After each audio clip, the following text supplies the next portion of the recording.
79 کے بعد سے آنورڈ جتنے بھی افغان مہاجرین آئے ان کی ظاہر ہے ان کو دیکھا بھالا 40 لاکھ سے زیادہ کا فگر ہے، لیکن اس دوران میں کئی بچے جو ہیں وہ پیدا ہوئے اور یہاں پہ شادیاں ہوئی اور اگلی جنریشنز بھی آ گئی ہیں۔ تو یہ دیکھنے والی بات ہے کہ اب پاکستان کا جو سٹیزن ایکٹ ہے اس کے اندر یہ گنجائش موجود ہے کہ جب کوئی بچہ اگر یہاں پیدا ہوتا ہے تو وہ پاکستان کا جو ہے وہ اس کی شہری ہونے کا حقدار ہے، لیکن اس میں بھی کئی چیزیں جو ہیں وہ ہوتی رہی، نہیں ہوا، کوئی رجسٹریشن کے ایشوز تھے، کوئی ایسی پالیسی نہیں تھی۔ اسلام آباد ہائی کورٹ کے اندر بھی میرا خیال آپ ایڈوکیٹ جنرل تھے اس وقت جب یہ سارا معاملہ کیسز چل رہے تھے، اور وہاں پہ یہی سوال جو تھا وہ کیا جا رہا تھا۔ تو مختلف کیٹیگریز ہیں۔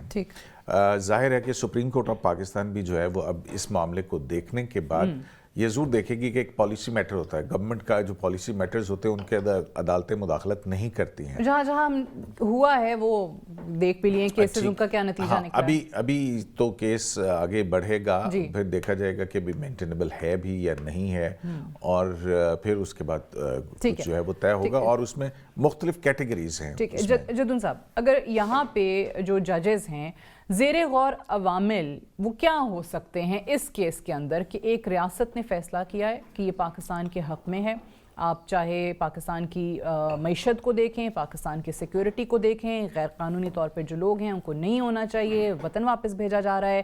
ایران کی بھی میں نے مثال اسی لیے دی کہ وہاں سے بھی بہت زیادہ افغانیوں کو واپس بھیجا گیا جو غیر قانونی طور پہ رہ رہے تھے۔ سو یہاں عدالت کے سامنے کیا چیزیں جن پہ وہ غور کر رہے ہوں گے؟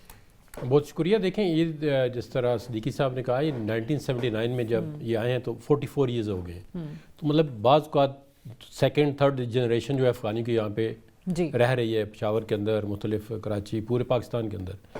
اور جب یہ افغان کمشنریٹ بنا تھا تو اس میں انہوں نے، کیونکہ یہ ریفیوجی سٹیٹس پہ زیادہ لوگ آئے، تو ریفیوجی سٹیٹس تو جب آپ کسی وار میں ہوتے ہیں کسی میں، تو دوسرے ملک جو ہے اس کا بارڈر کھولتا ہے ان کو ریفیوجی سٹیٹس دینے کے لیے۔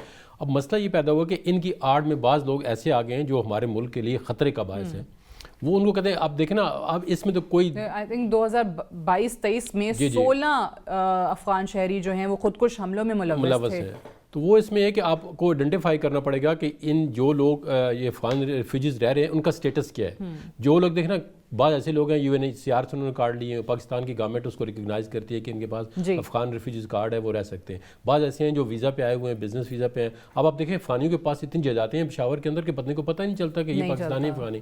اب اصل میں جب گورنمنٹ نے یہ اسکیم شروع کی ہے نا، تو بعض لوگ ان کو بلیک میل کر رہے تھے کہ آپ اپنی جائیدادیں چھوڑ کے ہمیں دے دیں، یا ان پہ طرح طرح یہ بھی ان کی بنیادی حق ہے کہ ان کو ڈسپوزل کا کوئی ٹائم دیا جائے۔ بٹ اس کے بعد باقی شہروں کا تو نہیں پتہ، بٹ اسلام آباد کا بھی آپ لوگوں کو زیادہ آئیڈیا ہوگا کہ وہ رینٹس جو ہیں وہ نیچے آئے، پراپرٹی تھوڑا سستی ہونا شروع ہو گئی جب سے یہ انخلا شروع ہوا ہے۔ بعض اوقات جو آپ کو پتہ ہے ہماری پاکستان کی ایجنسیاں ہیں نا، وہ بھی مس یوز کرتی ہیں۔ اس طرح پولیس ہوگی، کسی کو افغانی کو بلایا، آپ کی اتنی جائیداد ہے بھائی آپ چلے جائیں، یہ اس کو دے دے، یہ اس کو دے دو، اس طرح کی چیزیں تھیں۔ تو پھر انہوں نے اس لیے یہ کیس فائل کیا ہے۔ اب 101 بندے نے پشاور ہائی کورٹ میں کیس فائل کیا جن نے شادیاں کی ہوئی ہیں، تو وہ شادیاں کی ان کے بچے ہیں، انہوں نے کہا جی ہمارا بچوں کو ہم افغانستان میں کہاں ملے گا، یہ تو پلے بڑے، اگر انہیں بچوں کو بھی شادیاں کر لی ہیں، مطلب پوتے ہیں، نواسے ہیں لوگوں کے، تو وہ کہاں پہ جائیں گے؟ تو پشاور ہائی کورٹ نے اس پہ فیصلہ کوئی دے دیا ہے۔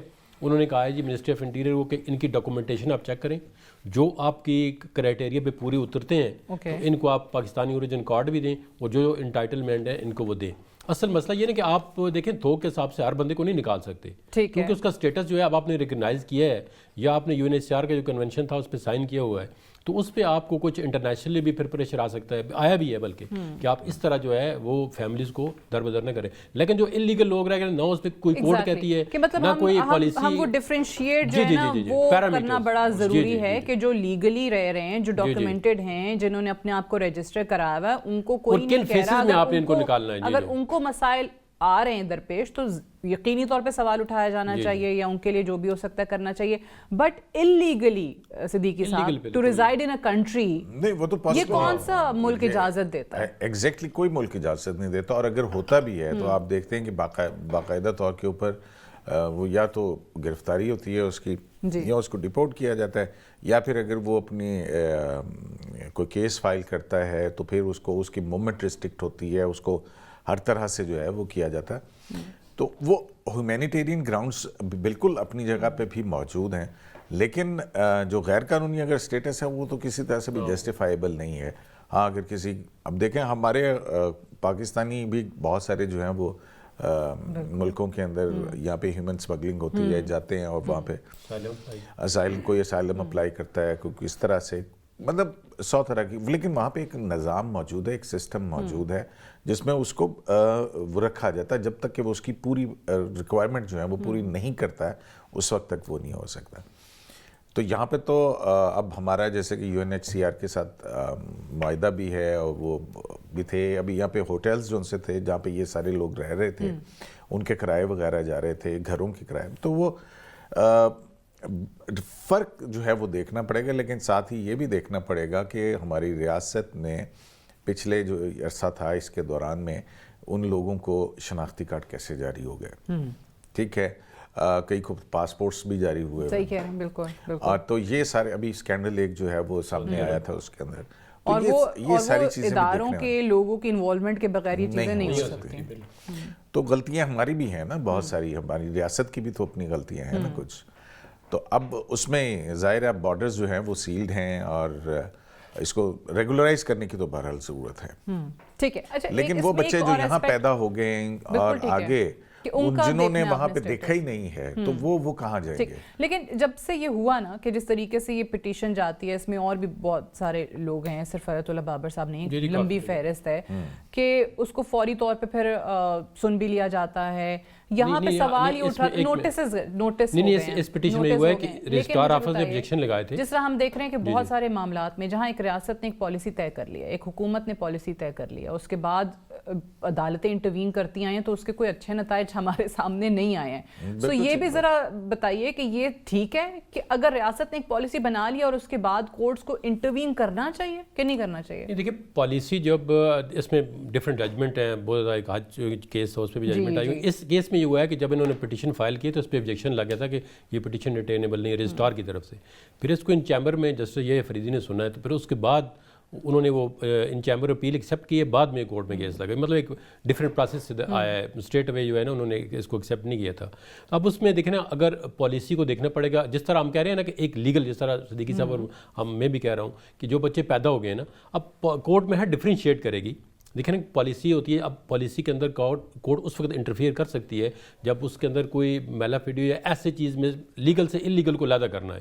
پالیسی میں وہ انٹرفیئر نہیں کریں گے, پالیسی وہ دیں گے کہ پالیسی ایسی بنائیں جو لوگ جہاں پہ پیدا ہو چکے ہیں یا جن کے رائٹس ریکگنائز کرتے ہیں انٹرنیشنلی اور نیشنلی, جس طرح کسی نے شادی کر لی, اس کے بچے پیدا ہو گئے ہیں, اس کو آپ کس طرح مدر اینڈ فادر کو علیحدہ کریں گے, یا پوری فیملی کو کس طرح ڈسٹرب ہوگی. کورٹ نے صرف یہ نہیں, کورٹ یہ نہیں کہہ سکتی کہ آپ کی یہ پالیسی غلط ہے, ان کو ادھر رہنے دو, یہ تو کورٹ کا کام ہی نہیں ہے. کورٹ کو صرف یہ دیکھنا ہے کہ جو پالیسی, وہ ان سے پوچھیں گے کہ آپ نے جو پالیسی فارمولیٹ کی ہے اس کے کیا پیرامیٹر, جو لا ہے جو اس وقت اس کو بھی دیکھا تو اس کو اڈیئر کیا ہے نہیں کیا ہے, یہ چیز کورٹ وہ دیکھ سکتے ہیں. جوڈیشل ریویو جو ہے وہ کسی بھی پالیسی کا ہو سکتا ہے. اب یہ نہیں کہ اس کو پالیسی کو سیٹ اسائڈ کریں گے. اگر اس میں یہ نہیں ہو سکتا کہ آپ کہہ دیں کہ جی فی الحال یہ سلسلہ روک دیں, کیونکہ ریاست کی طرف سے تو چیز چل رہی ہے, اس پالیسی پہ عمل ہو رہا ہے. یہ نہیں ہو سکتا.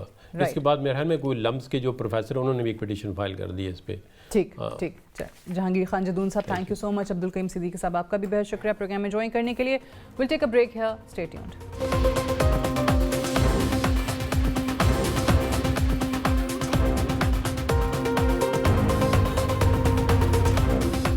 Welcome back. کینیڈا میں کامیاب رہنے والا بھارتی ڈیتھ اسکواڈ امریکہ میں رنگے ہاتھوں پکڑا گیا. کہنے کو بھارت امریکہ کا اسٹریٹجک پارٹنر ہے اور گزشتہ 2 دہائیوں سے دونوں ممالک کے درمیان سفارتی اور سیکیورٹی تعلقات بہت گہرے ہو چکے ہیں. اس کے باوجود طاقت کے نشے میں دھت مودی سرکار نے اپنے مذموم عزائم کو پورا کرنے کے لیے امریکہ کی خود مختاری کو بھی نہ بخشا. واشنگٹن پوسٹ کی رپورٹ کے مطابق امریکی پروسیکیوٹرز نے رواں ہفتے بدھ کے دن الزام لگایا تھا کہ سینئر بھارتی انٹیلیجنس آفیسر نے سکھ علیحدگی پسند امریکی شہری گرپتونت سنگھ پنو کے قتل کا حکم دیا تھا. کینیڈین وزیر اعظم کے الزامات کے بعد امریکی عدالت میں جمع کرائی گئی رپورٹ میں انڈین انٹیلیجنس کارروائیوں کی مکمل تحقیقات کا مطالبہ کیا گیا ہے. رپورٹ میں مزید کہا گیا ہے کہ بھارتی سرکاری ملازم جس کا نام ظاہر نہیں کیا گیا, اس نے بھارتی ہٹ مین نکھل گپتا کو ہائر کر کے سکھ علیحدگی پسند رہنما کے قتل کا کام سونپا, جس کو امریکی سیکیورٹی اداروں نے ناکام بنا دیا. امریکی پروسیکیوٹرز کی رپورٹ میں سکھ رہنما کا نام ظاہر نہیں کیا گیا, البتہ